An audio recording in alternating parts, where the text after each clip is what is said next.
ዘመነ ካሴ አርበኛ ዘመነ ካሴ ኤርትራ የኖረ ነው። 7 ዓመት የተቀመጠ ነው።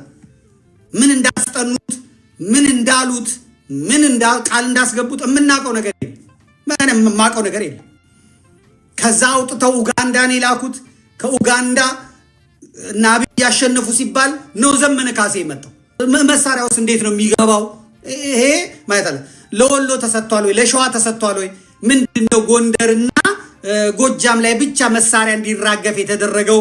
ስለዚህ ይሄንን ስማ ጎጎ ጎጃምና ጎንደር በደንብ ጠንቀቅ ብላችሁ ያዙ።